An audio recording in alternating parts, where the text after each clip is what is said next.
Ladies and gentlemen, listeners, lovers, and friends, welcome back to the ProdCast at Two Ticks and the Dog Productions up above Dave Grohl Alley in downtown Warren. We are still here. We did not burn down. We unified. Absolutely, we did. It was awesome. Warren set the stage and the example for the rest of the world. Mm-hmm. The Warren PD, the sheriff's office, the protesters, the people, gay, straight, black, white, tall, short, old, young, I don't know, aliens, non-aliens. Business owners, everyone, anyone. Business owners, yeah. Man, it was super, super cool. We are still here, and hopefully we'll still be here, and hopefully we're still going to be talking about Coates Car Care. Coates Car Care. If you are listening to us from the greater Warren, Youngstown area, and you want a free car wash, I suggest you go to MDI Studios created and maintained. Maintain, yeah. You maintain that website. Go to that website. TheProdcast.net. And sign up for our giveaways, and you will be in the hopper, or the hat, actually, for a express exterior wash only. Brandon just got a call today from James Coates Jr. Yes, Is that who that was? I was eavesdropping. Yep. And he was telling him, put my hyperlink for the app on the page. And as soon as Brandon does that, Two Ticks and the Dog will finish their commercial. And the commercial will be promoting the Coates Car Care app that'll be found at Wash Me. Or Wash Me? Wash Me Now. Wash Me Now app. Wash Me Now. But instead of going on to all that type of thing, just go to the website, coatescarcare.com. You click if you have an Apple or if you have an Android, and if you're rocking a BlackBerry or something like that, then get upgraded. You got a flip phone? If you got a Motorola Razr, it's not going to be for you. But if you have a phone, today's generation. You have a smartphone. But the other thing, too, that we just added on there, too, is the shop button. And their shop button is an area where you can just purchase gift cards, give us gifts, stuff like that. Yeah. Also, Christmas is coming up. Christmas in July, people. Then you could just buy a car wash. They give you a code or an email and take care. Like you could do like your monthly subscription with them too. Yeah, they have an unlimited wash package. Coates Car Care. Starts at less than $1 a day. They took to COVID, and I think they said, hey, we got a situation. Who did not turn their ringer off? Very unprofessional. Very unprofessional. Apologies. It was Coates on the line. He was like, can you get your information right? Make sure you get my locations in. No, they ran with what was needed after COVID. Yeah, so you can get the app and then just hold the phone up to the window, and they barcode scan you through the window, and you don't have to roll the window down or exchange money, paper money. That's dirty. Although I like some paper money, I like some cash. It's nice. 5 locations, Jim. We're at Wait, is a quiz? The locations for Coates Car Care are Austintown, Howland, Niles, Cortland, and Hermitage, Pennsylvania. Listen, if you are listening from one of the other 44 states that now tunes into the ProdCast, we're that big. Yeah. It only takes one per state. In 19 countries, though we're not going to mail you a gift card to another country, but if you are in the continental United States and you're not in Northeast Ohio, we'll send you a gift card for something else of equal or lesser value. Could be for a cup of coffee or I don't know, maybe a half-used gift card from, AutoZone or Applebee's or one of those great places. But we'll send you something. AutoZone or Applebee's. I'm just throwing up corporate things. Got to get my motor oil changed and then get some cheese sticks. You'll get a gift card to Joe's Autorama. There are only 4 locations in Nebraska, but they are super cool. Speaking about local, real quick, you had asked me this, and I want to plug these guys real quick. Local restaurants. You guys might see, if you like us on Facebook, for the next month, we are supporting some local restaurant tours. And if you are listening from outside of the area, go support your locals. I know that's a big movement right now. They've got families. And not only that, but they support other people's families through the people that work there. They don't realize how many people work some of those places. Go support those guys and any other locally owned places. And I think that wraps up our So then that means it's time to get electrified. Ooh, it's time to get electrified. I won't key in the actual sound effect. I'm going to do that sound effect. We have a sound effect we'll add in afterwards. I'm talking to the guest across the table. And I'm giddy like a schoolgirl. I just don't know when I'm allowed to participate. You'll tell me, right? It's normally the last fourth of the show. We'll let you speak. We'll let you know. Just give us another half hour. You can take a nap. Okay? If you'd like. I would have been even later if I had known that you guys were going to do this long. All the way from Cleveland, Ohio, my friend and yours, writer, author, singer, songwriter, stand-up comic, and all-around shit talker, and great guy, my friend, Mr. Mike Polk Jr. Welcome to the ProdCast. Hey, thanks for having me. Thank you. Appreciate it. It's been quite a journey just to get to this point in the show. But thanks. I'm glad we arrived. Mike we were in the green room. It's not really a green room. It's very nice. Don't downplay your studio. It's quite nice. I appreciate it. Yeah. Well, it's funny because you were kind of saying the same thing. You'd been on a couple podcasts earlier this week, and he says, I'm not really great at talking about myself. And so as I'm reading this litany of things that he is, besides a male and you know, what's that? A do-rag wearer. Yeah. This is my quarantine bandana. I've been rocking this for a couple months. It looks good. I hope you washed your hair under there. He says, I don't really like it, so I gave him like this really big lead up. But really, I think you're kind of known for being a comedian. Yeah. I mean, you're moderately funny. I appreciate that. Thanks, man. I screwed up by saying what everyone says, what the guy at the bar says when he walked in. You I was very didn't giddy to screw see up. you. No. I was very giddy to see you. He said Mike Polk, and I'm like, wait. And he goes, yeah. I said, that's the Factory of Sadness dude, right? Yeah. He's like, yeah, duh. And then as soon as he walks in, I'm like, don't say that to him. Like, you know what I mean? Don't say that to him. And then he walks in because I was listening to Too Short in the background. And then I'm like, yo, bro, Factory of Sadness. He's like, I've never heard that, bro. Thanks for being the 2000th drunk guy to come up and tell me that. No, it's charming. That's no such thing as bad publicity, I suppose. What a great thing to be known for. You've coined that term. Yeah, and they keep living up to it so far. Have you trademarked unfortunately. that? You No. should. That's another thing that I probably should have done. I'll give you my attorney's number before you leave. I think that horse might be out of the barn. But I appreciate it. Renee and I went to see Mike a couple times, actually. I was trying to think of it in the other room. I think it was Nautica. Did you play Nautica? I did. Years ago. Mm-hmm. Sidebar, I won the prize. Like there was a door prize or some shit, and they're like, oh, and Mike pulled it, and she knew that, you know, Mike and I were friends, and I was with some other. Actually, your sister was there. Okay. Tanya was there, and Holly, and another. The 96 girls. Yeah, the 96 girls, and they were like, oh, Jim Fogarty, and they were all like, oh, did you have him do that? Because that's like a real Youngstown thing to do. Oh yeah. You know. Yep. Rigged. Yep. Youngstown rigged. Funny ass show. Here's another funny show though. A funny story. Renee actually went to see you at Seminaro's banquet hall. A couple months ago. Oh, okay, yeah. Right? Yep. And she comes home and she's like, did you know that Mike Polk has ulcerative colitis? He was talking about taking a shit, and it was hysterical. Sure. That's Now- my closer. Now, I, too, have ulcerative colitis, so we were talking about that a little bit out in the UC green room. bros. Yeah, UC bros. You guys are just talking shit out there. Why don't you just tell them talking what shit out people there. might not know what ulcerative colitis is. Why don't you explain it to them, Jim? Well, I'll tell In a you. 1 minute commercial, though, that would air at 2 o'clock in the morning. You can take all these different drugs. They may Yeah. have side effects.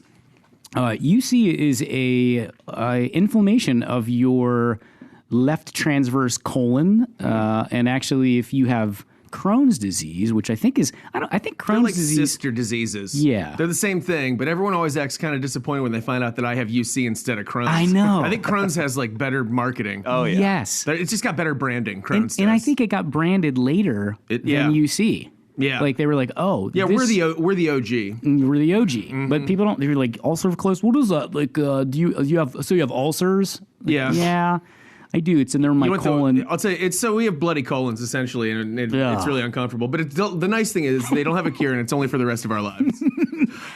So we're just medicated in different ways until we are. Oh, don't tell me that you went to like Nepal and found some guru who put crystals on you or something like but that. I will if it worked. Did you find somebody? No, but I'll Have your guy call my guy. tell you whenever the most hateful thing, because it is pretty terrible having it and stuff, but the worst thing is when if you're explaining to somebody or somebody tells somebody that you have it or something like that, and then some like middle-aged broad will say, you know what, I think I might have that because sometimes I get gassy and uncomfortable after I eat hot dogs, so maybe I've got that too.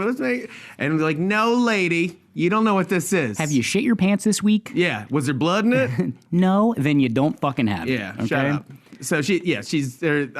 People aren't aware of, it stinks. It's not great. It's not fun. It stinks, Yeah. literally and figuratively. But yeah, it's interesting that you have that as well. I wasn't aware of that. Well, so I thought we could trade funny shit stories. Okay. Because I missed the act. Renee was there, and she was like, oh, my God. I have so many shit stories. I hope I don't say the wrong one. Okay, well, Brandon's doing some tech stuff there. Okay, he doesn't want it in his face, man. That's fine. Jesus Christ. Oh, my gosh. It's like, it's all right. Don't let this guy handle his Johnson, man. You do that with your wife, bro?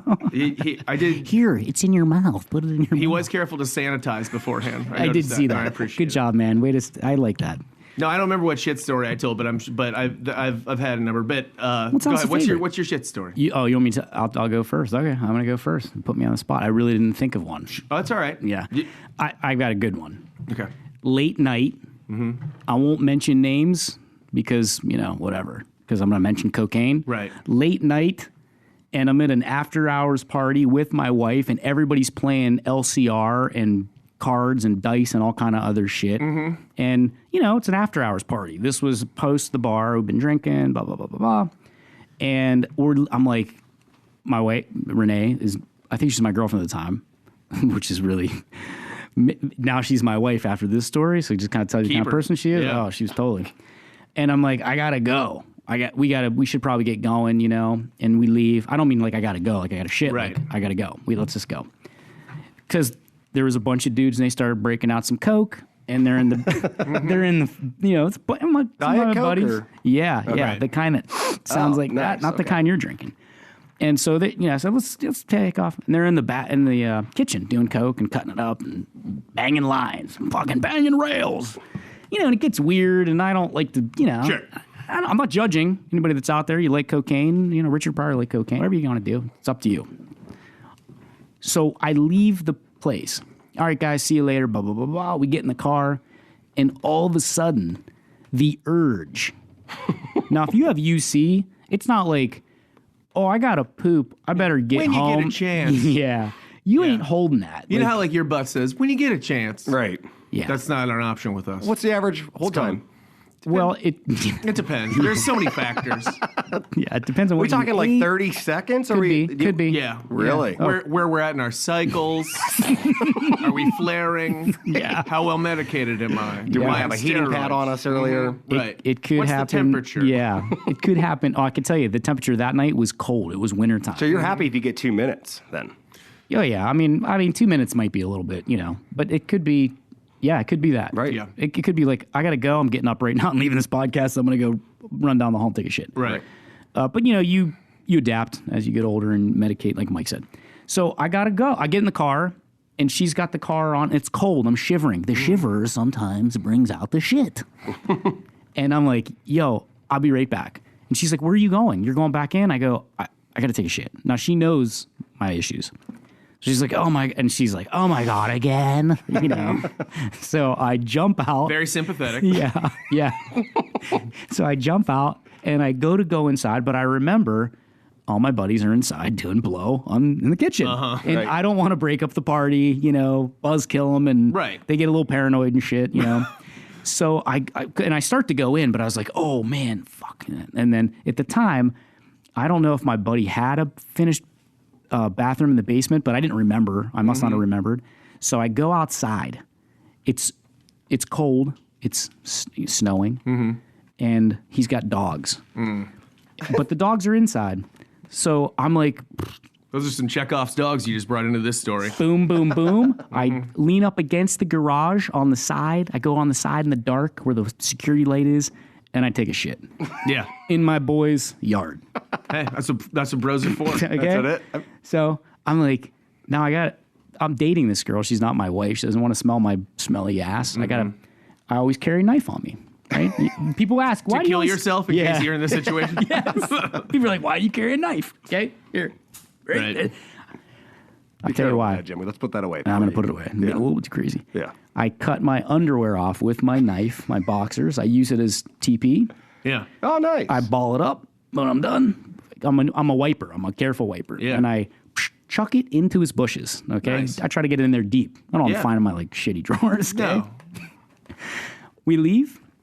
She's like, oh my, I put my pants back on, obviously. We leave. Nice little surprise for him in spring, though. Can we agree? The next day, okay, he calls me up. Okay, like 4 p.m. after he's come up from his Coke binge and shit. He's like, bro. He's like, how about that was a fucking crazy party? I'm like, oh, it was fucking crazy, man. He's like, dude, I don't know, man. I think somebody might have taken a shit in my yard. Or my dogs must be sick. He might have led with that. My Like dogs real sick. Yeah, my dogs Yeah. must be sick because I found this huge pile of shit next to you. Right. And I go, I had to fess up to it, Right. He might have been like, fishing. Probe it, Yeah, I yeah. know, yeah. Yep. And I go, bro, it was me. He's like, it was, then he acted legitimately surprised. He did have sympathy, unlike my wife. Sure. And he's like, oh my God. He's like, did you get sick? Why don't you just come in? I go, well, you guys were in there and I don't want to disrupt. He's like, oh my God, dude, you're fucking disgusting, man. You sick motherfucker, blah, blah, blah. He starts berating me and I go, listen, man, because he'd already cleaned it up. Yeah. He's like, I cleaned that shit up, man. Fucking, I cleaned your human shit up. And I you'll go, always have that on him. Hey, remember that time you cleaned up my shit? I'm going to bring it up the next time I talk to him. Absolutely. So he's like, I can't believe I did that. And I go, listen, dude, when the weather gets nice again, you might want to get in those bushes because I have a shitty pair of underwear in there. I'd call that bush a loss. I'd pull it out. I'd burn it. I'd burn it with just matches. Let it Yeah. start it slow. The burning Don't bush. torch it. That's Yeah, my that's shit good. story. I got another one, but I'm going to let you take the floor. Here's just a quick one where I got pulled over. I stayed in Brunswick with some family. No. Yeah, I stayed in Brunswick with some family, and I was trying to get back up to. I was living on West 110th at the time, 71 North, and I had a bit too much at the old Red Onion the night before, which is exactly the kind of bar you think that it is, just based on that. And it was like it was one of those situations where I was doing all the math in my head. About how long I had, how far away I knew the next exit was and stuff. And I was like, I think it's worth giving it a try. But at the same time, I'm also not taking it for granted. I'm pulling a couple of scene magazines from behind me, which I would keep behind me in the car at the time, so I could lay it down on my seat so I was like a parakeet, in case that needed to happen. And so I'm doing that, prepping, speeding, getting to the next exit, and then when I'm almost to the exit, I see the cop lights hit up behind me, and I know that I had already timed out exactly how long I had, and it was over. And I was like, all right, never mind, just shit my pants in my car. Oh, no. Wow. It wasn't an option. It wasn't like I wasn't being disrespectful to him or anything. Right. But so I pull over though, and of course the guy comes up and he's like, license. Whoa! Hey! Wow! What are you? It was, by the way, it's like 11 a.m. It's not even like I'm like hammered coming home or something like that, Did Did you have the beer sweats though? Were you like? No, I think I was pretty clean at that point. But I think you were pretty shitty. But. yeah, I mean that was the main issue. That was the dominant smell, no doubt. So, but he and I'm just like, and I try to explain to him like, yeah, I shit my pants, officer. Here's the deal: I've got ulcer of colitis. I'm like, I've had this a long time. I don't know what it is. He's like, and I'm like, I had to say to him, like, it's like Crohn's. And he's like, oh, I heard of Crohn's. yeah. Like, God damn it, Crohn's is always one step ahead. But I said, I've got this thing. It's not that the reason I was speeding was I was trying to so I didn't shit in my car. Right. And that's why I was trying to get to this exit so that I could do that. And I said, here's my medication. I showed him, like, I had my pills with me at the time and stuff. Said, here it is. You can look up what it is and stuff. Just so you know at least that that's what I was doing. And then he listened to me and he just goes, nice try. And then he wrote me a fucking ticket. No, he didn't. Yes, he did. What a fucking piece of But that's shit, not even dude. what bothers me. That's not what the ticket. That's going to happen. But what did he think this elaborate plan was of mine to get out of a ticket? Like, how much did he think I didn't want, like a $60 speeding ticket that I'm just like, I planted this medication in here just in case. I knew one day this might happen. So what I did was, this is my move. Whenever I get pulled over, I just shit my pants immediately out of self-defense. And then I just bring out the old pill bottle. But in his mind, like, how many times has he heard that excuse? Is my question. That he acted like it was just not, anything. Did you get his name? No, I did. I should have gotten his badge and You stuff like that. should have. What a dick, because we would have called him out right on this show. You unempathetic bastard. That's what we need to do, is really try and rile up the cops right now, Jim. That's a good idea.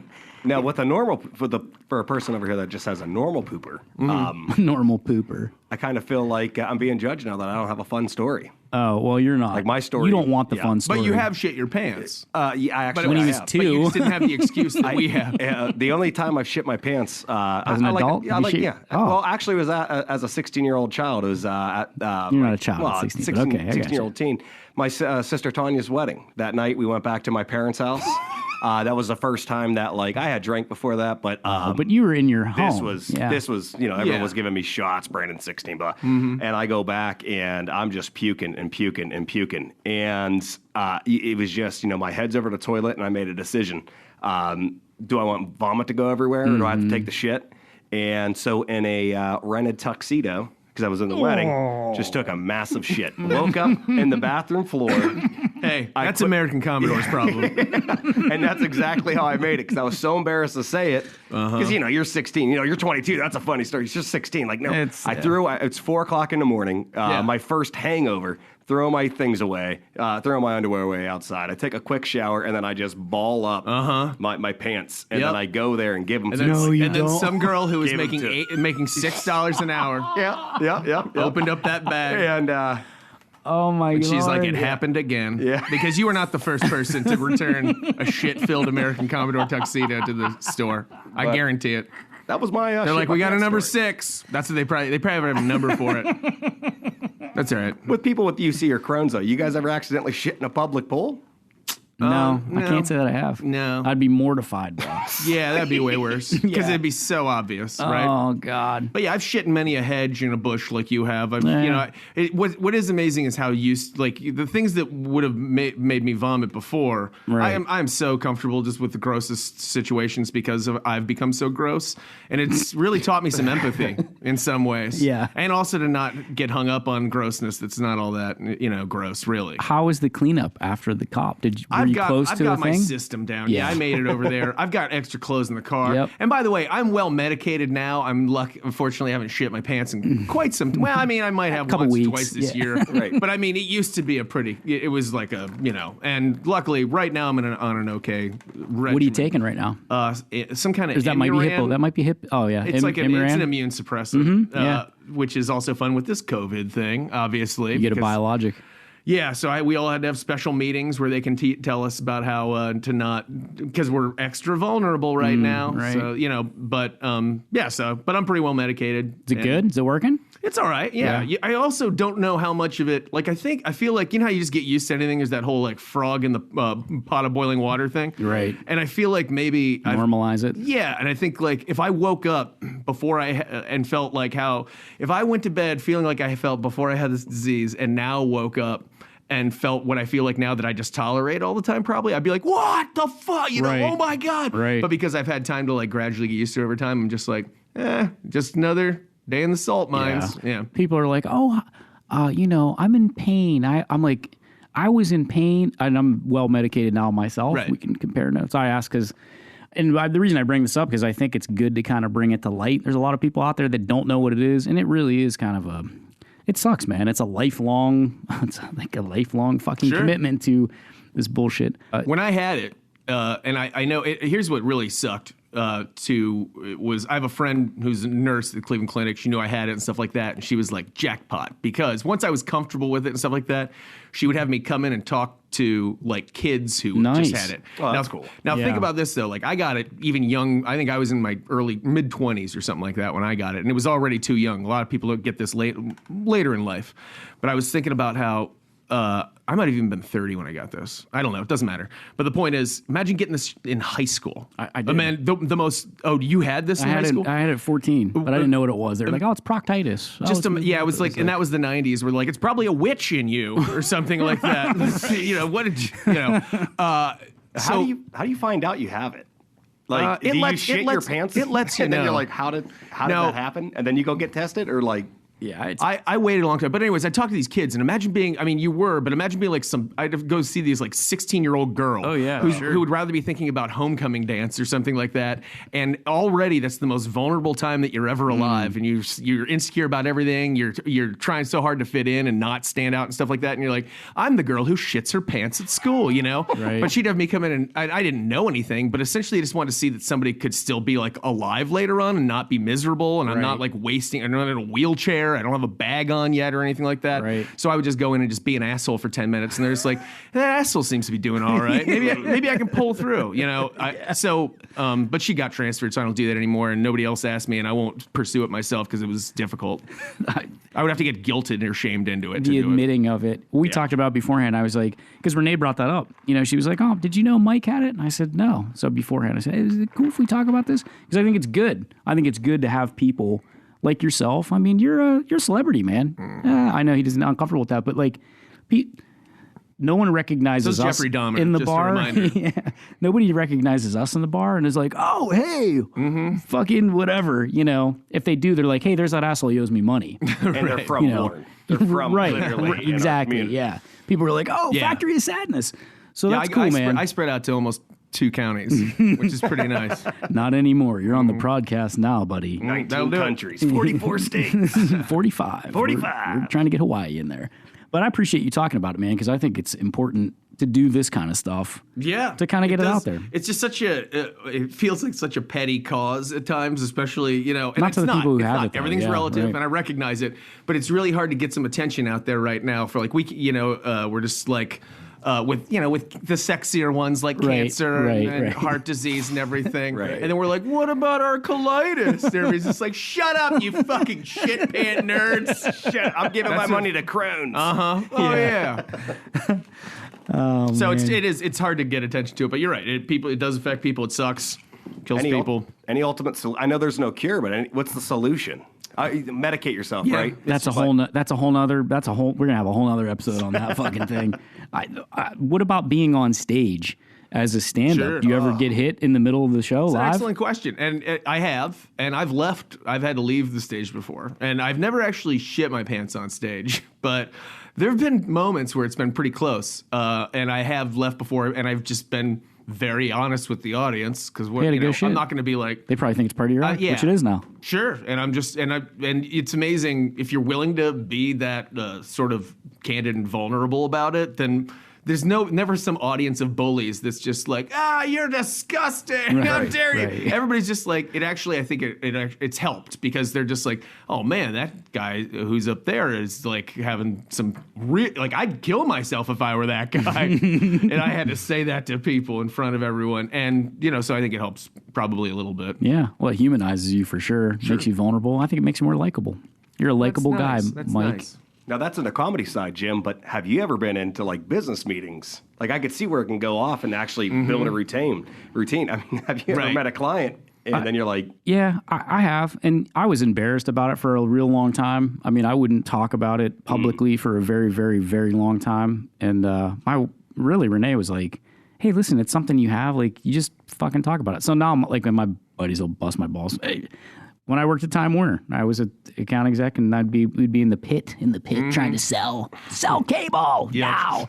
And I'd be like, I'd hang up the phone, and they'd be like, hey, poopy boy. You know what I mean? They'd like some kind of fucking cute, and I was the rookie, Sure. Hey, fucking guy's going to shit himself in the thing. Like, cause I'd literally, you can fucking go. I mean, I probably took I took a dump 8 times today. Ladies.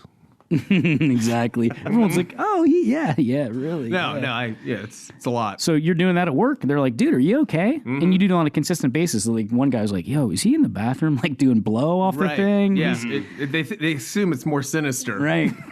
Right. So yeah, no, it sucks, but it's, you normalize it to some degree, you evolve and adapt. Like I was saying, like people be like, oh my God, this is why I can never understand. And I like, Mom, turn this part of it off. Everyone's done some drugs, okay?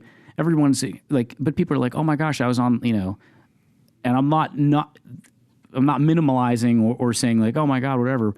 But like people are like, I was in pain, and I took all this. I couldn't understand all these people who were in pain all the time to take these pain pills, because I was in pain probably for a decade and just breathed through it or found a way, or you know what I mean? But Yeah. like what Mike said, if you woke up in the morning and you had the same feeling, I don't have those feelings thankfully anymore because I found some medicine that works for me. But anyways, the biologic shit's kind of scary too. People are like, hey, can you make this meeting? I'm like, I got to get a biologic tomorrow. And they're like, what the fuck is that? So I'll take a picture and send it to people like plugged in, like, hey, here's what I'm doing. They're like, what the fuck? Are you okay?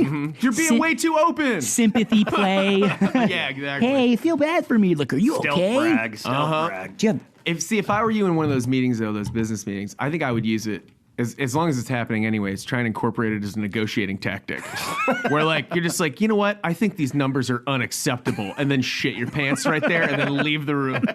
And they're like, man, I think we got to come up on that number because he wants that number up. Apparently. Hey, being present, speaking about breathing and kind of breathing through it, is that something you try to employ into your stand-up routine? Like being present in the moment? Yeah, I mean, it's listening and stuff like that. Sure, it is. You can tell, you feel yourself go on autopilot sometimes if you're doing the same material again and again. But yeah, I don't like concentrate on it that way. But yeah, I agree with that in general. Do you? I mean, obviously, you probably write material ahead of time, but do you go off script, or you get into a position where you're just what do they call that? Riffing. Acting? Well, yeah, Improving? riffing. Sure. Yeah, improv. Yeah. Sure. Yeah, especially you have to. A lot of times you don't really have much of a choice, and you can tell when somebody should be doing that and they don't know how to get into it. Sometimes I don't. Sometimes you flail. But yeah, you do a lot of improvisation depending on what's going on in the room and whatnot. I don't do a ton of stand-up anymore. I was doing a regular show on Tuesdays at Pickwick and Frolic downtown, but that's obviously on hold right now. And that was more of me hosting a variety type thing. I haven't been doing quite as much stand-up as of late. You know, I know a ton of comics, and I know that a lot of them right now are really up against it. Just imagine being like they can't perform anywhere. Right. They're like freaking out. It's like a lot of local musicians that are not. It's those kind of gigs like that are just you can't perform anywhere. And I don't know when it's coming back or how, but it's rough time for them. Yeah, it stinks. I miss it a little bit, but that's pretty much it. I'm not like starving for it or anything. And but some of my friends who are just they count on it, and that's their 9 to 5. Yep. That's and money. And then it's not even something that it's as easy to, like if they were employed at Walmart or something like that. Even that's a terrible example, Mike. But if they were employed somewhere, let's go with AutoZone. Let's go to AutoZone. It's great. They're at AutoZone. That's easy to try and get unemployment for and stuff. Right. But when you're in these kind of gigs, and I know I'm not telling you guys anything, but where do you even start when it's not that they were unproductive members of society or anything, right? But it's just people think that sometimes though. But they fall between the cracks. Yep. What job are you going to get right now? Even right. if they were looking. I know. I mean, hopefully they got the PUA. I have, yeah. Hopefully they got some that. of them did, but honestly, a good handful of my comic friends right now are literally doing testing at companies, like at Ford or something like that. They took jobs standing outside and testing the workers on their way in, temperatures and stuff like that. Oh, right. They took those. There's a lot of those gigs out right now, and I just love picturing all of my comic friends just scanning people and taking temperatures of all of these surly mill workers. There's gonna be a lot of good material coming out of this. Everyone's gonna have the same joke. I was fucking testing this guy at when COVID was going on. So I'm sure each one of them lied when they said, this is a very serious job. Will you take it serious? Oh, of course. Like, absolutely. Yep. I will. Yes. They're taking notes. What am I getting tested for? Oh, bro, you a robot? Just going crazy. Did you start in comedy first? Because you're at KYC now, Channel 3 in Cleveland, and you've done other stuff. But did you start, is that how the comedy got, how did you get into that? Like, how did you get KYC? I was working, I graduated from Kent State, did TV stuff there, started working for Channel 43 in 19, right out of college. Just Super doing, host. R.I.P. Brother, we lost him this year. I know. We were just talking about it. Was Marty Sullivan. Yeah, the soup. But yeah, I was there, and then I did. I worked I was still working there while working out of a place. I was working in Los Angeles for a little bit, but from back here, only going out there, traveling once a month. And then I worked at Channel 8, and then I worked at Channel 3. And that's the summation of my career, I guess. So were you doing comedy on the side, the stand-up stuff on the side? Yeah, I was doing stand-up in between, making videos and doing some stand-up along the way, but never, that was never my number one vocation or anything like that, but it was just always something that I kind of enjoyed performing like that. I started with sketch, and then everybody in my sketch group got married, obviously, because that's what you're supposed to do, and that just kind of left me out. And so I was just like, all right, well, I guess go try and do stuff alone. I'm going to go start a YouTube channel. So, yeah, I started doing stuff alone, and they all seem very happy. So, well, you are very well known and very successful now, too, though. Well, I mean... everything's relative, as we said. Well, yeah, true that. But listen, no one's walking in the bar and saying to us, hey, Factory of Sadness, or singing, HBO's Runaway Box Ooh Girl. Yeah. Or as I like to say, Jim, oh, you're the dude that did Vaccine Gibbous. Yeah. No, not anymore. I remember that film. You're one of about 7 people. I'm struggling with some negative self-body issues right now. Oh, no. No. I'm going to give you 7 minutes if you don't move around too much. Yeah. So for listeners out there, Mike created, you came from... You did the Rizzo show and then did HBO's... No, it was I don't know. It was both. They ran together. I was working at both places. It's How does that happen, though? Because there's people out there like, oh, man, I want to be like, what these guys are doing. Like, how does that happen? Well, I mean, I auditioned for the 43 thing back in the day, and then it was based on that work that I got work at Channel 8. So I just keep moving around from different TV stations. Once you get kind of in the door, it that helps out. But with as far as the performance and everything, like the only reason I've ever been able to do anything and people keep hiring me for stuff is I just always just do stuff that I think is going to be amusing for the most part. Unless they're once I'm hired, I'm your bitch. But I'll compromise. I have no pride, no shame. Right. But until leading up to that, I just pay me for it. Yeah, I just do stuff that I genuinely, and even when I'm doing that, when I have the opportunity, do stuff that I think is at least entertaining and. Not trying to, just trying to be true to your own sort of sense of humor and style and not trying to accommodate people and say, I think this is what people really want. Because that's where you end up, I think, screwing up. And because then you just get a bunch of stuff that's based on successful things that you've already seen. Because they're like, well, that worked there and that worked there. And I actually did this as an experiment a long time ago just to see if it was easy to, or not easy, but possible to construct a viral video just based on using the elements that make everything successful, and it worked. Thing got over 1 million views. It was when, and here were the things that I incorporated into it. It was when the American Gladiators came back on TV for a minute. They took another swing at it. And when they were coming back, I was like, this is a good opportunity. So we did. One night, and this is 10 years ago, probably, maybe more, at like an open mic, I just had my friends dress up like American Gladiators, and they were the rejected American Gladiator auditions. Now, the thing is powerfully unfunny. It's not very good. It was just kind of winging it, but it had pop culture appeal, because we all remember that, nostalgia appeal. It had recognizable music that we used. It had interesting visuals, because I had fat guys holding those big Q-tips that they used to fight with and stuff like that as the thumbnail. And it was topical. It was something that was coming back, so it was in the news already. So all those elements put out, and it was a bad video, but we put it up and got over 1 million views just because of that formula. Now, it was very not satisfying or anything like that, but you can follow those things and do something with it. Now, that's nothing that I want to be known for or anything like that, but I think that you can, and that wouldn't work every time, but I think you can manipulate that sort of, all of those factors into creating something like that. But what I will do is I have some videos that have a lot of views and stuff like that, and you rattled off some of them there. But I have way more that have 7 views. I do, it's a hit and miss thing too. Sure. You just can't go into every one of them and just be like, this better be it. You got to do a bunch of stuff that you like, and half the time people are like, what the fuck were you even trying to do with that? And it's terrible. And you're like, good call. This deserves 9 views, And then, but every once in a while, if you just happen to connect, but it's also just staying in there and just keep churning, and doing stuff. And that's what. I mean, this is speaking as somebody who had more ambition when I was doing that kind of video stuff back then. I don't necessarily follow that ambition model anymore.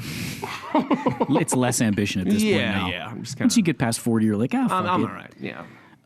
The Damn Writer from Cleveland, 2002 book. Man. You got a whole list. Did you just print out my Wikipedia page? No, I did go to it though, and I was like, damn, there's a lot of stuff on here. How's the book selling? I don't know. Because there were shit stories in that, I think too. Yeah. Oh, yeah. I got shit stories for days, man. No, it was good. It was a good experience. I don't know how exactly. It's one of those things where every once in a while I'll get like a notification that you get a couple bucks in the account. It was through a publisher. So, but it's never anything like where I'm like, oh my God, this thing's really going nuts in Asia right now. Royalties, yeah. But it's always fun to get any kind of money for something that you did 10 years ago that you haven't done anything for recently. That's the best kind of living. I mean, that's pretty much what rich people do all the time. So it's nice to get it, that. But it was good. It was a fun book to do. Did it with a friend of mine. She did all the art and stuff for it, and people dug it. I still like seeing it. Somebody will send me a picture on social media every once in a while. It's in a bunch of people's bathrooms in the greater Cleveland Good area. Bathroom reading. Yeah. So did you think did you feel that opened up doors for you when you got that published? No, not necessarily. It was just one more weird thing I did. I mean, it doesn't hurt, but nobody was like saying that I was hired because of that or clamoring for it. But I do think it, it's just one more weird thing. Adds to your cachet. I guess. Yeah. I guess. But I'm glad I did it. I have no desire to do another one. It's a pain in the ass. I bet. How long did it take you to write? It was. It's not like it was War and Peace or anything like that. It was more pictures than anything. But the whole process was pretty weird. The graphic design process. It was pretty exhausting. I don't remember, but it probably like 5 months, but it felt longer. Yeah. Yeah. But there's a lot. I mean, there's a lot of work into that. Like the actual Even half-assing something like that takes a lot of work. It does. Yeah. No, I think it's cool, man. Published author, singer-songwriter. Where's that one coming from? Well, that's the Ooh Girl, man. Oh, okay. Yeah. Right. And I see you play guitar sometimes on the videos. Singer-songwriter. You're like, oh, he's making another song, man. Creates steel, melts metal. Yep. Wait a minute. Wait, am I all these things? Wait a minute here. We were trying to talk. We were like, what is his comedy? It's like kind of, Brandon was like, does he make fun of people? I said, well, it's kind of like parody, like with the, Yeah, I'd be interested in that label myself because I don't know. I wouldn't know how to pinpoint that. Why I brought it up is like when I'm watching your videos, it's almost like an honor. You know what I mean? Yeah, like right. Certain certain comedians, it's like, man, he got me, whatever. But there's those, you could just tell there's no friendship with it. Yeah, but well, with some people are dicks. They're like, you got me, and awesome. Like, let me be part of it. Like, sure. It's almost like you even help promote these guys in a way. Oh, yeah. You know what I mean? Well, there's a good example of that is Tim Misney. Dude, I was just going to say that for sure. And the first time I did that was a long time ago. I was living in someone's attic at the time. Things were going pretty well. Right. Tim Misney, for people to know, is a local attorney, Cleveland-based attorney, who has terrifying TV commercials. He's a very striking man with a bald head and a voice like this. Right. And I'll make them pay. And he says, if somebody mess with you at work, I'll make them pay. And that's this whole spiel. And he's got ads everywhere, and he has billboards all over Everywhere, the place. yeah. It's, he's a great marketer. But I made a video making light of his commercial style, and then it got passed around. And then a couple days later, I got an email from Misney Law Associates, and I'm sure that's me, right? What is it's not. I got a thing from Misney Law Associates, an email, and it was from Tim Misney, and it just said, You're a dick. This is Tim Misney. We need to talk. And I'm like, shit. So I get back to him, and it turned out he loved it because it was about him, and he likes that. Mm-hmm. And we became friends. I've been to his. We've since become friends. I've been to his house many times. It's a huge manor in Waite Hill on the east side, called Misneyland. It's on the gate. And everything. He has like a hunting lodge on his property that I was still, for the first 5 times I was over there, I was convinced he was going to hunt me for sport when I came over, like the most dangerous game. He just hunts pores. That's what I figured he was going to do. Pores. But he ended up, he's a character, and we've since I've done a couple more on him, and he likes them. Well, the one with the two of you together, the Dueling Misneys. Oh my! Yeah. Check out the Mike Polk Jr. show. and they riff back and forth like, does no one want to hear your mixtape? Just drop the sound in here. Yeah, you can do that. You have the technology. Brandon's got the he's got a sweet not Android currently. phone. Yeah. Oh yeah. Like later on. I know what it says. Just drop it right here. Yeah. And then we bring it back. Oh, drop it in later. Yeah, edit it in. Right. Use that technology. I'm not that technologically savvy. We don't ever put that. I don't want to put that much work into it. into We put it on the Prodders. We rip these fuckers live and just put them up. Okay. We'll do it live. Fuck it. We're gonna do it live. Do it live. But it's funny because when I saw that, I was like, because I thought the same thing. He looks like he's fucking terrifying. Like if you saw the guy, you're like, holy shit. You look terrified, looking like a honest to God. The bald head. It's way more disturbing. Well, a client of mine and friend of mine, Tim Cannon, who's running. Here's a cheap plug for you, Tim. He's running for re-election. He's a judge. He was Tim Misney, not Tim Cannon. Mm-hmm. They were, I think they were roommates in college together. They went to law school together or whatever it is. And he was saying the same thing. He's like, oh my God, he's like such like a, he makes fun of himself and shit like that. And then I remember, I'm like, oh yeah. He's character, man. That's hysterical. Yeah, the weird people you've come across in life and befriend, huh? How about any Browns guys that you've talked shit on? And let me just say this too, because we were talking about it. Like, for those of you who haven't listened to Mike's humor, again, check out the Mike Polk Jr. show, the YouTube channel. And really, if you Google Mike Polk, you don't have to Google anything else. It just comes up. Mike Polk Jr., comedian. There's also a real estate, St. Louis. Mike Polk in St. Louis. You're nobody. It's only Mike Polk Jr. from Newton Falls. You have an awesome website, too. That's what I did when I Googled you. You did? You found it? Yeah. Welcome to my shitty or my terrible site. It's got 3 links. 2 of them don't work, and then you just basically click for an email. Yeah. That's basically it. I've been meaning to put some time on that. Yeah, that's here's not your guy. a lot more time. Here's your guy. He does trade. No, I will do some trade. Yeah, I won't. Coming to my daughter turns. Actually, my birthday's this Friday. Come and do a show in my backyard and do a new website for you. All right, I like the whole dance monkey dance way to get work done around here. You get a treat. Mm-hmm. But have you ever had any Cleveland Browns? No, they've not warmed to me. That was one of my questions. Yeah, the Browns are not. They've never been. The Indians have been real cool with me if I'll do stuff, and I'll rag on them when they're up against. We've seen you at the stadium sometimes. Sure. You'll be like on the jumbotron show. The Cavs, they've been great, but the Browns have never really warmed up to the mic. And that's why they haven't won. And all you're trying to do is say thank you for making me world famous. You know what I mean? Right, exactly. At least that video that went viral, at least it was some of your best work. You know what I mean? Like, it could have been something you didn't do. Right. And then it's like, you get known for that, and you're like, oh, I don't want to be an artist. Like, I don't want to be a songwriter. Right. I just want to be a comedian. At least it was like... Sure, it was on brand a little bit. This is what's sad. I remember that when you did that. I mean, our hearts were so... I think they invited like 2 fans. Randy Lerner invited 2 fans to solve all of our fans' problems. He got 15 minutes with them. Well, anyways, you come out and you just lay it on the line. Factory of sadness. What is very sad, ladies and gentlemen, that was done 2011. Here it is on the 10th season from that. It's still fucking relevant. And it's fucking sad still. Yeah. It's still relevant. You know what Thanks, I mean? Mike, for making us cry. You're a real dick. I mean, I know. All you have to do, it's just, here it is. Like, you don't even have to remake it. It's like... No, I know. And it does. It stinks. I mean, I know that I say this every year, though, but I like this team this year. If they can actually play, I like I like their chances. And I like the lack of hype they got going into this season. You pretty much have to downplay it now after last season's fucking debacle. Also, they're gonna win the Super Bowl. People are buying the simultaneous pandemic and race war is probably helping keep the heat off of them as well right now. Not a lot of Browns talk online right now.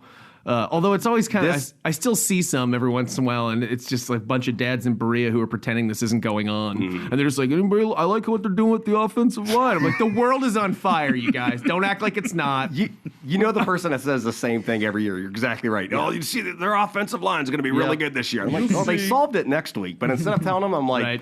Go get yourself season tickets. You'll enjoy it. So the Browns didn't give you season tickets. No, they did not. I was not. No, he's a fucking restraining order. He's not allowed in. You don't have a plaque on one of the back chairs. It's just and honestly, like that. It's a bummer and stuff. I think that they. It's a bummer because I think that it's the wrong reaction from a marketing standpoint. I do. Like, I think that I always thought that they could have done themselves more good. And I mean that not just with me, but across the board. Not embracing the suck but acknowledging it. Right. Oh, yeah. That's the problem. I'm not saying like, yeah, we suck. Come and check us out. But saying, guys, it's rough. Right. All right. We know it's rough. We're trying to get better, but they're just like, the Browns are a sterling organization that has never flawed, never erred. It's just like, guys, no one's buying that. Right. But they probably took their marketing team had a bunch of, they went to some fucking seminar somewhere where the guy's like, you never admit weakness. You never admit your product is the problem. The problem is the conditions on the ground. And Tony Robbins. And they're just like, we can never admit weakness. And they just don't know that they're doing themselves more harm than good. They've actually lightened up a little bit recently. I was just about to say that. Their Twitter team, I want to meet these guys because in the beginning of the season, you could tell they're forced probably to write a few things, and then they get to open up a little bit, and then it'll be like the 11th loss, and they're like, well, 11-5, or we lost 31-3, and it's like, and they have to. And the fact that it took this long is pathetic. But at least they're making strides in that direction. The live streaming of Swagger's funeral was a big step for them, I feel like. Swagger, the mascot dog, died, and they actually live streamed like for 2 hours the dog's funeral while people were arriving and seeing it and stuff like that.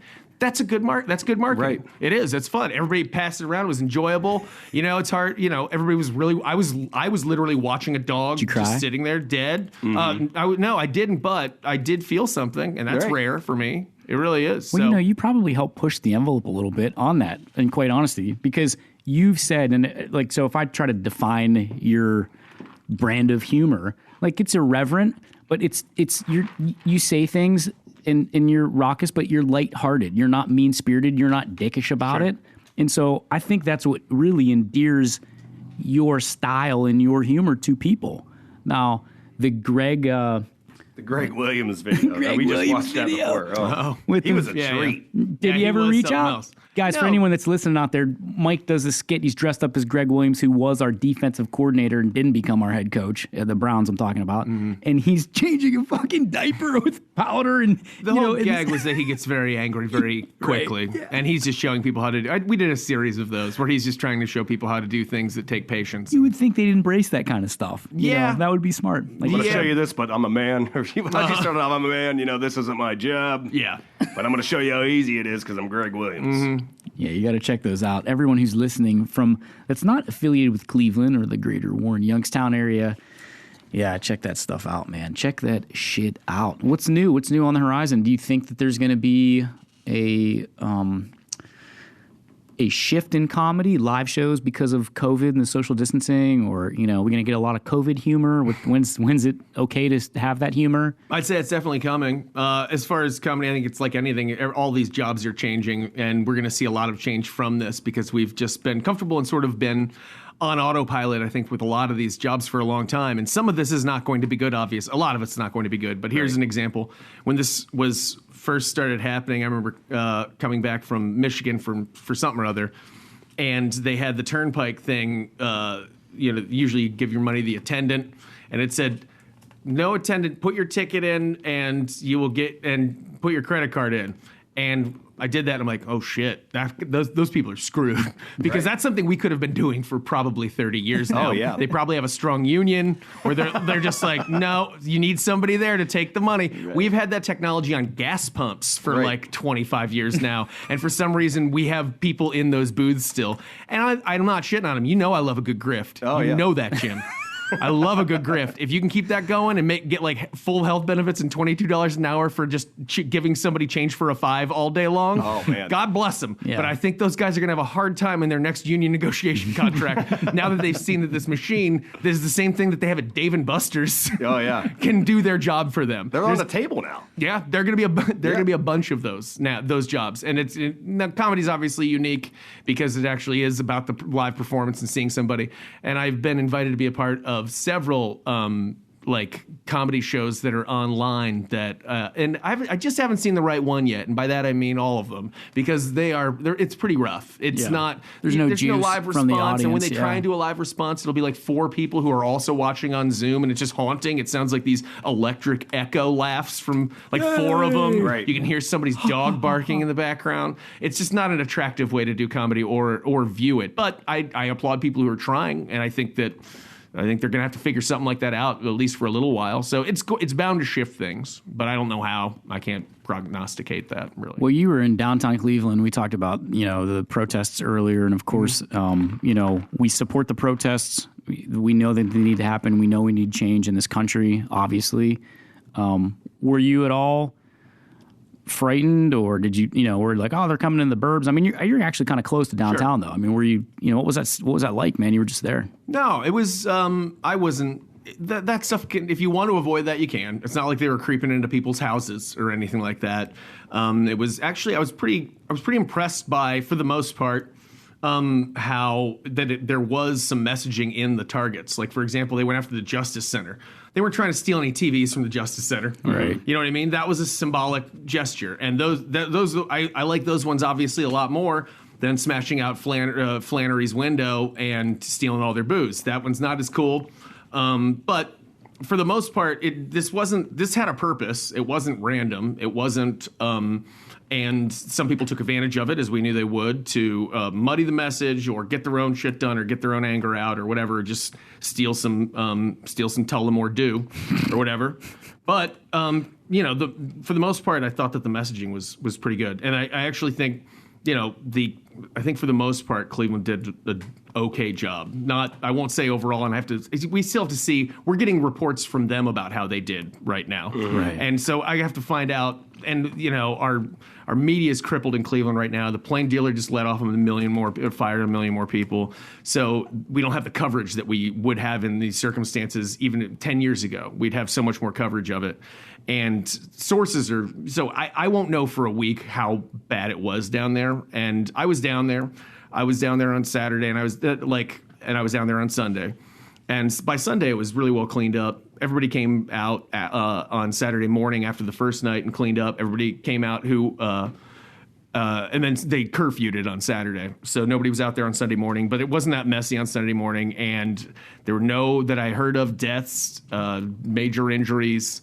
So, for the most part, I feel like we got off pretty lucky. Tell that story about the guys at Flannery's the next day you went down. Oh, yeah. So, next day, and this is from talking to the manager of Pickwick and Frolic, the place down there, the comedy club that's on East 4th. And he was talking to the manager of Flannery's. That's a Irish bar right down there on East 4th as well. They got their window busted up, and they had their whole bar looted and everything. No one took the Irish food. They were like, we're not that desperate. But so the next day, though, the manager comes in to check on the damage. He heard that his place got blown up, and even before he got there were a couple of dudes in there just sweeping up. And he asked the guys, are you guys from the city or something? Did somebody send you? And they were like, no, we just came up to help clean up. They were just a couple of dudes from Berea, a father and son, who were just in there cleaning up the place. So for every terrible instance that you hear about something, there is something to counteract that if you're willing to see it. Now, unfortunately, one side won't be willing to see that, and the other side won't be willing to see something else if you're motivated in that way. But if you are actually moderate enough to actually look at the reality of the situation, I think that there's a lot of contrast there like that.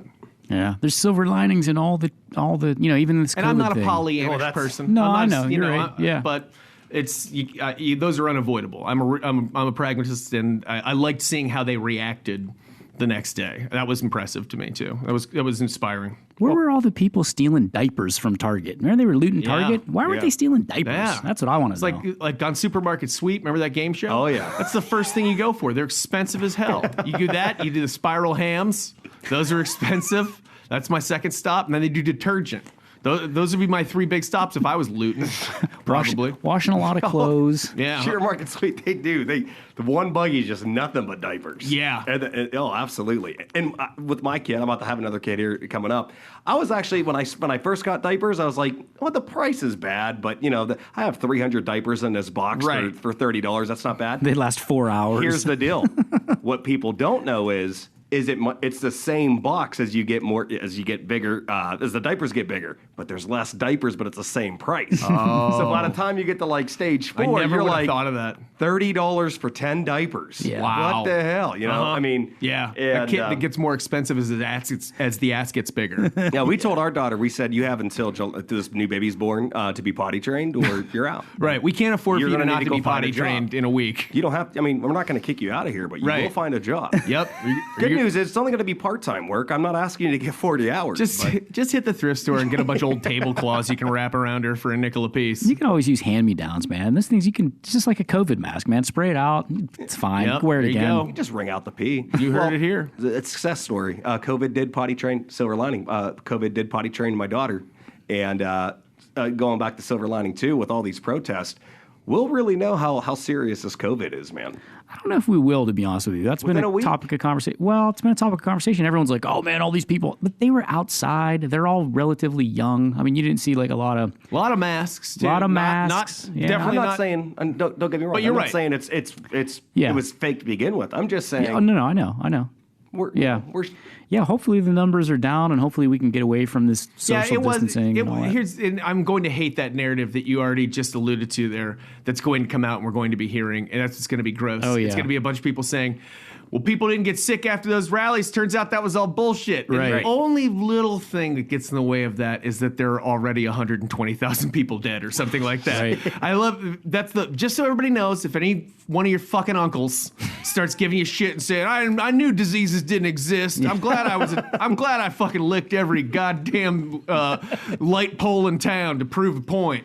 When he starts doing that, just be like, Every hey, light pole. just so you know, we have over 110,000 people dead right now, and it's right. going to be way more than that. So I feel like that's our dunk. I feel like that's our dunk on any of those uncles. Fake news, bro. Yeah, I know. Hoax. It's gonna a be fucking so hoax. gross. I can already Well, hear I guess what I'm trying to say is They're already I'm saying hoping. it. It's already on social I'm media. just hoping that there isn't a spike, and I hope that Yeah. people don't take it the way you're taking it. I hope people are like, all right, now I feel better to go ahead and swim with my buddies and invite Sure. them over. I feel better to Because really, kick it in the garage, everything Brandon's saying right now is Yeah. relating to, I want you to come over to my pool Just and want drink people beer to with me. swim. Yeah. Just want, you know. I asked Jim all last Texted year. me I yesterday. even got salt water for him Yeah. because it's better on your He's like- skin. he's like- he cares he did. about his skin. He's like, I And- just want it to get better for everybody, obviously, so that people's wives will just be like, yeah, you can go to the bar, I guess.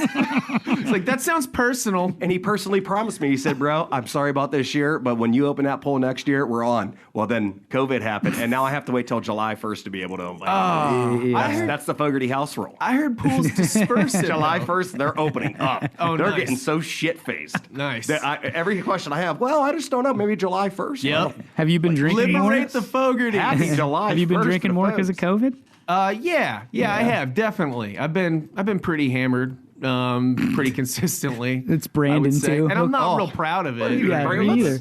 And Jim, too. We all need to go to We're- rehab. With Yeah, you oh, and for sure. your close friends. I don't know if you, it was so funny. Like, there was like, for those first couple of weeks, it was like all of us good friends were calling each other and like just finding out if you drank today. Like, hey, bro, did you have some drinks? And you're like, yeah, man, I had like 4 beers. And you're like, okay, I had 7, man. I think it made us like subconsciously Yeah, it was like feel justifying good. it. Yeah, right. You know what I mean? It was, yeah, and it was just made me legitimized drink by more that. though. You know, I wish they would have said, bro, no, I had 0. You shouldn't be drinking. It's also a reaction to everyone's so horrified of drinking and driving, thanks to the very berating work of Mothers Against Drunk Driving, it's a good thing.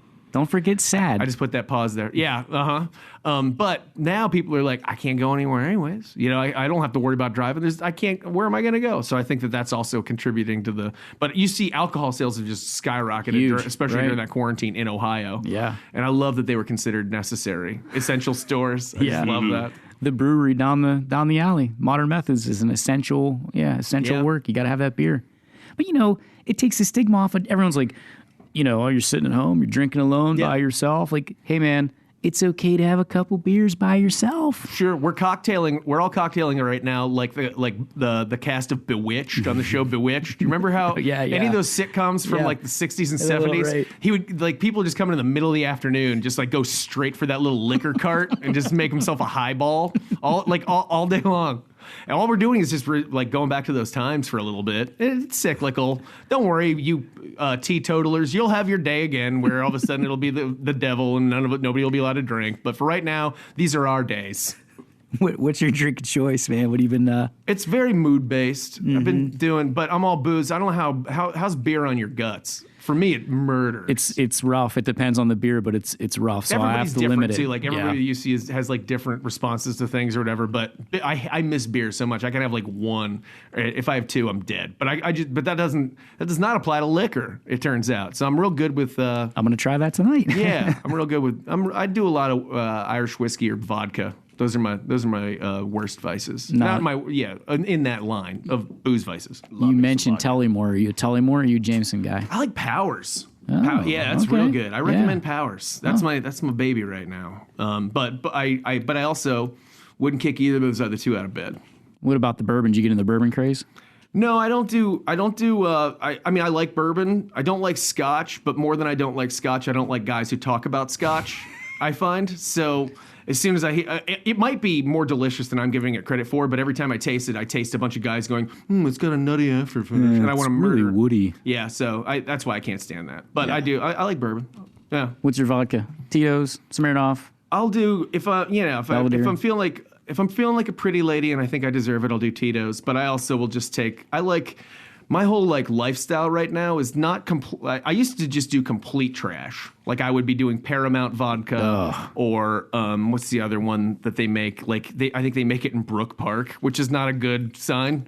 But I'm also, I know I don't deserve like Grey Goose. So I hit that nice middle ground where it doesn't taste like trash, but you're not paying for the label. So I'm like kind of at 3 Olive. Mm-hmm. You know, that's like a middle ground. I'm a big fan of New Amsterdam. Yeah, I like New Amsterdam. That's very affordable. It's good. Obviously, the cheap shit gives you headaches. Yes. Gives you shits anyways. Right. Well, the expensive stuff, sometimes, you're less likely to get headaches and stuff like that from it. But sometimes, I don't like that vibe either. I mean, sometimes it'll give me headaches or I got to shit more. Middle of the road, there's nothing wrong with it. No, there really isn't. There's just nothing.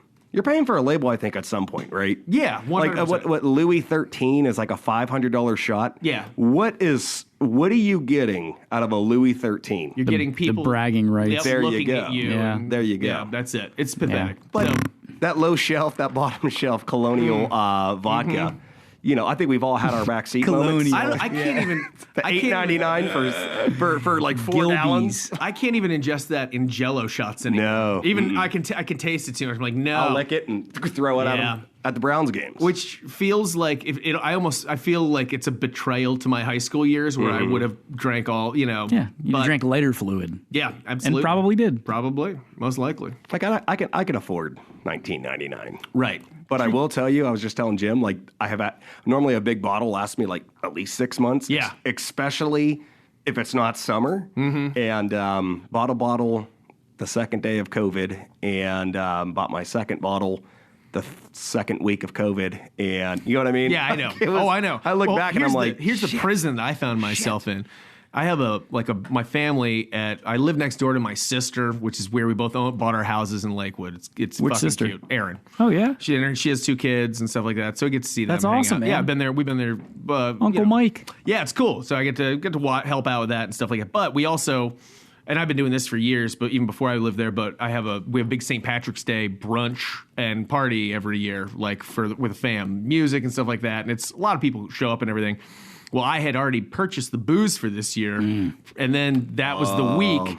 And so silver linings, bro. Exactly. And I was like, I had to cancel it, and so I canceled it. And now I've got a basement with, I'm not lying, close to $1,000 worth of booze. Nice. And I'm just, but no, it sounds nice, but I'm just like, oh, this is a prison of my own making.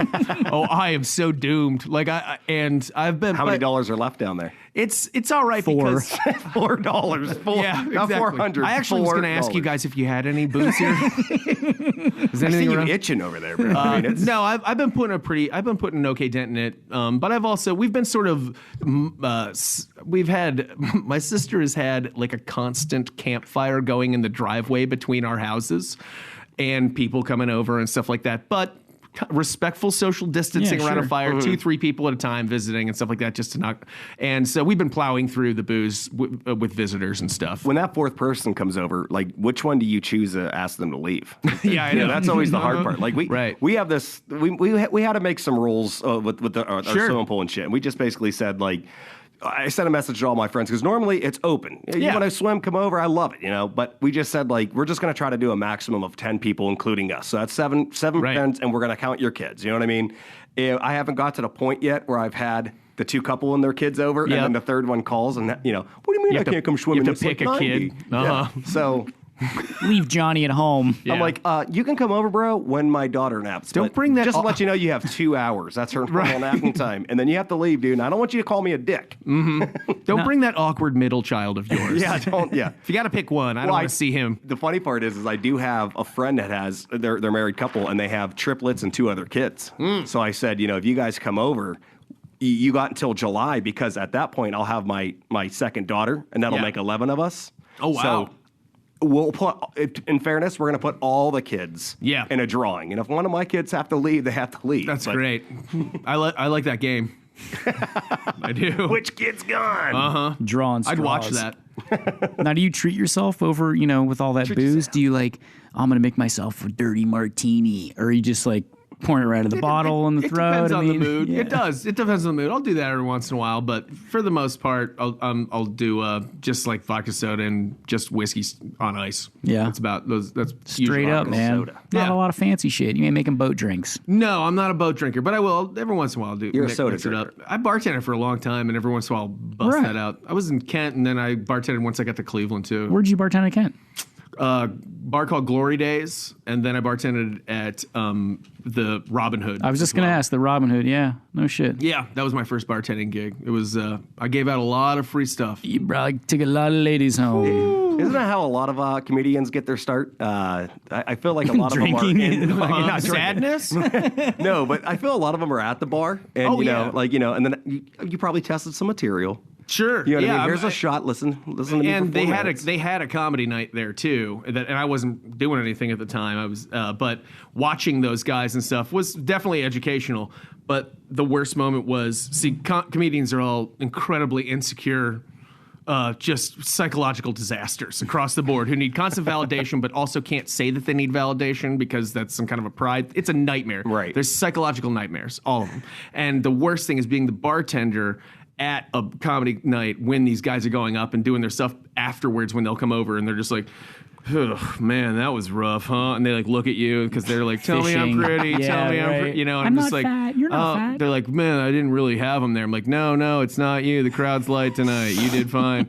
And they're like, yeah, I thought so. Yeah, right, exactly. We're doing a round. And then double tip. You also have to be a psychologist to these, monsters. So it was that, but it was educational. Got to know the psychology of the average comedian, I guess. Aren't your psychology major? Yeah. Wow, you really do have a lot. Wikipedia, baby. Yep. I remembered all that, Mike. Way back. He's the guy that donated $1 to make sure that Wikipedia was still around for this episode. I actually did do that. Yeah, I did that one time. Then I thought, what a fucking scam, man. It is a scam, but I do fucking use Wiki. I do too, man. I do too. Yeah. No, Google asked me for money, and then now it's just like playing. Right. You know what I mean? Like, come on, Google. Yeah, Google's serving you too many ads. Speaking of ads, Season 2 sponsor, a little side note. Mike, when you leave, if you really want some good beer, I know you can only drink a few because you're UC. Yeah. But I really cherish the ones that I can when I do have them. Right. Modern Methods Brewery. Right down Dave Grohl Alley. You can order, I think, before you leave, pull down, and they'll pull the thing up, and they'll give it to you right in the thing with masks on and everything. Newest beer, Panther Town Pills. And it's not one, and these are beers like, we go down there, and you'd have like 2 and be on the floor, right? They say like 5.5, but they're probably like 8. Okay, so they're liars. Your sponsor is a liar? Yeah, pretty much. I think Adam, liar for the better, unless you're not looking to get for the hammered. goodwill. Well, as long as you're not driving a car and basing it on... If it says 12, definitely it's not 6. Okay. Right. It's 18. Yeah, and it's 18. He gives you a little play. He always says, "Well, there's a little play there," and it's always played Did to he the say like 3 down, 3 up, or like it was no, like it's 0.5 down and 0.5 up or okay. something like that. Yeah. Okay. You guys can go back. Good in the stuff. What is the episode. Panther? Is that a local reference to something, or is it just he likes that word? Panther Town Pilsner? It's a reference to Harding. To Oh, Harding of course. Panthers. I forgot. I didn't know if you were making a joke. No, That's I why I gave you wasn't. that look. Yeah. You legit didn't know. I did. You know, I didn't talk to those people. yeah. Those Warren Harding those boys. Harding folk. Yeah, I guess it was. I forgot about that. So for the Prodders out there, once again, we have an eagle. Yeah. We have an eagle here. Yeah, Mike is a proud JFK alumni. They'll be hitting him up shortly after this show airs for some alumni dollars and Yeah, maybe I'm to do a charity show, Mike. I'm just saying, I'm putting it out there. I'm going to close the Just for Kicks auction this year.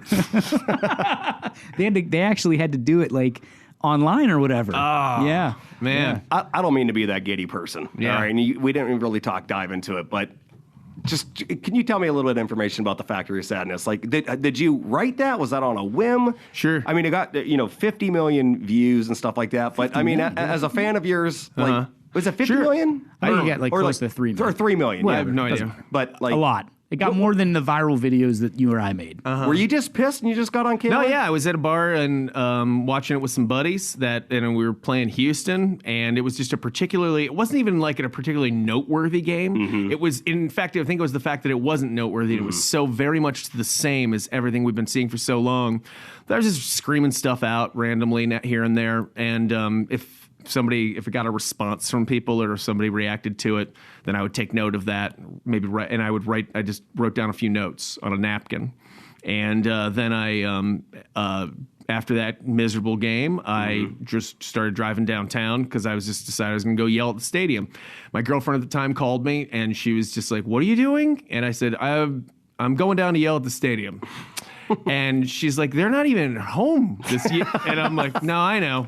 They were away for that game, but the building was there. It was more of symbolic." Yeah. Building doesn't track. No, so I went down there and I Did you have a camera in your car? I mean, I'm just kind of trying to picture this. I have like a little one of those little mini things. I gotcha. And I took that down. I had my tripod and stuff like that. Yeah. So I went down there and lit myself with my headlights, parked it in front of the stadium, and started yelling at it. And I probably yelled for, probably for like 10 minutes or something like that. A cop went by, I remember. I'd had a couple of drinks too. I probably, between me, you, and the lamppost. But I think we're past the statute of limitations on that one.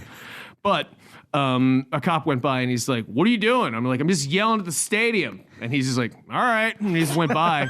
He's probably a Browns fan. He's just like, "Fuck, give it hell." Give it a flick off for me. Yep. So then I went home and I like cut it up a little bit. I remember, but I to be candid, I had another drink when I went home. I barely remember editing it, and then I just woke up in the morning and it had been traveling around. I love how you end it too. That's great. Well, see you next Sunday. Yeah. Yeah. So that was it, though. Yeah. It was just came from a place of sincerity, and I think that's what does it for people sometimes. It's all about timing. Yeah. Well, that's part of what's great about your comedy is you say stuff that everybody is thinking, and you say it in a way, again, that's not dickish. You say it in a way that's lighthearted, and it gets people to react to it. And it's like one of those things like the Factory of Sadness or, hey, you got TP on your shoe. And the guy walked across the room, and everybody's looking at the fucking TP, but no one wants to say anything. Yeah, yeah. And you're like, hey, you got TP on your, but you're not an asshole about it. Right. Yeah. Yeah. But you should have used that TP on your asshole. Back to UC. We just went full circle. Today's broadcast is sponsored to you by Entivio. Are you having ulcerative colitis problems? And here's a whole... Well, I'm happy to see that you guys made this. For the Prodders out there, we did not edit this. We did not pause, and no one had to take a shit during this. Well, because we didn't drink either. Yeah. Yet. Right. I was smart about that. Ladies and gentlemen, listeners, lovers, and friends... That means it's dying down, guys. Well, that means it's over. We're getting close to the end, and I really want to thank Mike for taking the time to drive down from Cleveland and spend some time with us and divulge his dirtiest secrets. Yeah, I think I told you about shitting my pants. Told you about drunk driving. I think I really thrown myself under the bus, and I'm happy to have done it here. And I think you've got more love for that today. This will probably be our biggest podcast episode. We'll probably get 200 each listeners. one of ours is. Yeah. I wouldn't count on that. Double it. Yeah. But we do have to close this show. You know why? We had to get this man back to Cleveland by 8:30 so he doesn't break curfew. Oh, that's right. Is the curfew still in effect? The curfect is super Till in Sunday. effect. Oh, Yeah. shit. Till Oh, well, Sunday. we got to get you out of here. So Everybody that's listening, Mike, before you leave, check out some Modern Methods Brewery. Will do. The show will continue next week, and we'll be talking about biohacking tomorrow. I'm going to talk to you about that, actually. I'm going to send Mike with an Axio energy drink because that might make you feel good, especially on your next trip. Took me 6 months to get on it, but I'm now one of his clients. He's making money off of making my body better. I just repeated biohacktomorrow.com, biohacktomorrow.com over and over and over, and finally he was like hypnotized. Yeah, he was like, fuck it, I'm just going to buy it. You Manchurian candidated him into buying your... I don't feel good about myself. I don't feel like I'm biohacked. I got to do it. Hope to have you back if you're furloughed again from WKYC the next time, and hopefully you're not furloughed for the COVID in the fall. But yeah, I mean more of a fun vacation like furlough. Yeah, you know, love to come back into town and check out the old digs, and next time we can maybe do a beer or two. I would love it. At the end. Maybe next time you could bring Jim Donovan down. Yeah, I'm sure he'd love that. Hop in the car, Jim. All right, where are we going? He's at the 20, the 10, the 5. It's the first touchdown in 6 quarters. I got a question for you, man, just to go back on that real quick, because you said you interviewed at WUAB 43. Did you get to meet Superhost? Was he like still involved? No, he was already like in Montana, I believe, and retired at that point. He was around a long time ago. Yeah, and do you remember growing up watching that? Of course, yeah, absolutely. That was like Saturday. That's when you knew cartoons were over. Yep. On Saturday mornings when that would come on, you're just like, all right, this will do. This guy's wearing a cape. Godzilla. I'll watch some old some old Tom and Jerry cartoons. Yeah. He would pitch to whatever was free. I think It was like Abbott and Costello meet Frankenstein. Yep. Mm-hmm. And he had his little red nose. Maybe he had a couple Tullymore Dews before he went on. Yeah, probably. Yeah. Hey, man, I appreciate you coming out. No problem. Thank you. Hope to have you again. Till the next time, listeners, lovers. I already say that, Mike. Say it again. Do it again. I can never get enough. Listen, really? Go for it. One more time. Maybe you should do it, Brandon. Do it. Take us out. No, you take it out, buddy. This is your thing. Don't steal my electrified. I can't. This is your thing. Listeners, lovers, and friends. Okay, I'll do it. That sucks. Yeah. Listeners, lovers, and friends. Jim Fogarty. It's ladies and gentlemen. Yeah, ladies and gentlemen, listeners, lovers, and friends. This has been the ProdCast. You've already heard all of our sponsors, but let's add 5 more minutes of these sponsors. If you're not biohacking, get biohacking today. And until the next time, your body will not be a factory of sadness. Stay electrified. Perfect. Oh, that was nice.